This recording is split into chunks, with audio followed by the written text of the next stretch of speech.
सकते, इसको छू नहीं सकते, इसको देख नहीं सकते।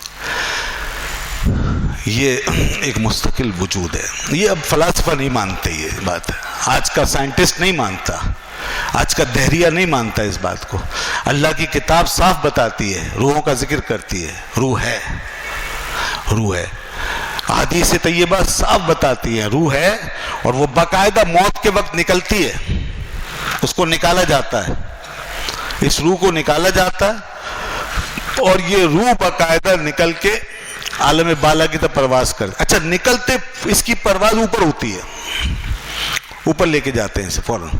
फिर हाँ, अगर नेक और मुकर्रब है तो वहीं जगह पाती है अल्लाह के कुर्ब में, और अगर बदबख्त है तो इसे सिज्जीन में नीचे धकेल दिया जाता है, जहन्नम के निचले गढ़ों में, वहाँ ले जाके कैद कर दिया जाता है। ये निकलती है इंतहाई लतीफ़ हालत पे, और आलम मलक फरिश्ते जो हैं वो इसको लेकर जाते हैं। फिर इससे सवाल जवाब होता है, इसके लिए सवाब भी है, इसके लिए अज़ाब भी है, और जो कुछ होता है इस रूह के साथ हो रहा होता है, और चूंकि इसका जिस्म के साथ ताल्लुक होता है इसलिए वो सब कुछ जिस्म पे भी गुजर रहा होता है, एक ताल्लुक फिर भी रहता है इस रूह के निकलने के बाद। लेकिन सवाल ये पैदा होता है कि ये इस वक्त, ये रूह इस वक्त किस हालत में है। थोड़ा सा मैं इसको थोड़ा सा और वजाहत कर दूँ। और नफ्स, जिस्म, यानी रूह हैवानी और जिस्म, और ये रूह इंसानी, इनका ट्राइका किस तरह बन रहा है और ये एक दूसरे से मरबूत कैसे। तो याद रखिएगा, ये जो रूह है ये रूह हैवानी पर सवार है।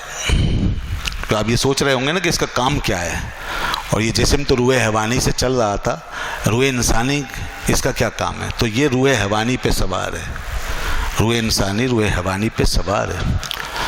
और ये जो जिसको हमने नफ्स कहा, रूह हैवानी करार दिया, ये नफ्स ये इस रूह की वजह से कायम है, क्योंकि नफ्स जो है आलम खल्क से और मादियत से बिल्कुल आखिरी हद पे जा कर के अपनी लतीफ़ हालत में इस काबिल हो गया कि रूह इंसानी से मिल सके। तो रूह इंसानी उस पर सवार है। फिर ये नफ्स जो रूह हैवानी है ये जिस्म के साथ जुड़ा हुआ है, और ये नफ्स हमारे जिस्म के निज़ाम का इजमाल है, और तमाम हवास इसके अंदर ऐसे मौजूद हैं जैसे कि फल के अंदर बीज होते हैं, जैसे बीज छुपे हुए। इस तरीके से तमाम हवास हमारे इस नफ्स के अंदर, और फिर यही नफ्स हमारे हवास के ज़रिए से अपना इजहार कर रहा है और ज़िंदगी को फैला रहा है और ज़िंदगी को बढ़ा रहा है। ये अब इसके ऊपर जो है रूह इंसानी, इसने रूह हैवानी को कंट्रोल किया हुआ होता है, रूह हैवानी के साथ वो मुत्तसिल हुई भी होती है। ये दोनों का इत्तिसाल अल्लाह ताला ने फरमा दिया। अब यहाँ पर मैं एक बात करने जा रहा हूँ बड़ी अहम। हज़रत इमाम रब्बानी मुजद्दिद अल-फ़सानी रहमतुल्लाह अलैह अपने मकतूब में फरमाते हैं रूह इंसानी जो है ये नूर है, ये अल्लाह की तरफ से एक नूर है, क्योंकि मिन अमरे रब्बी फरमाया ना, अब ये एक नूर है अल्लाह की तरफ से। अल्लाह ने इस नूर को इस दुनिया में भेजा, और ये जो नफ्स है ना, इस नफ्स के साथ जोड़ दिया, इस नफ्स के साथ जोड़ दिया। अच्छा, अब ये लफ्ज़ तो हमारी ज़िंदगी था, इसके साथ ये रूह। अच्छा, नफ्स जो है इसके अंदर मादियत का उनसर था, लिहाजा फरमाते हैं कि नफ्स जो है अपने मादी उनसर की वजह से जुल्मत है। नफ्स में क्या है? जुल्मत है, अपनी मादी उनसर की वजह से, क्योंकि नफ्स का मैलान मादियत की तरफ है, जुल्मत। और ये जो रूह इंसानी ये सरासर नूर है, ये सरासर नूर है, ये बिल्कुल लतीफ़ हालत में है, बहुत शफ़ाफ़ हालत में है। ठीक है, अल्लाह का निज़ाम है, उसने रूह को जब नफ्स के साथ जोड़ा तो नफ्स को रूह के साथ चिमटा करके इस तरह कर दिया जैसे आईना। ये दरअसल रूह को आईना बनाना था। ये समझिएगा, बात बड़ी पते की है।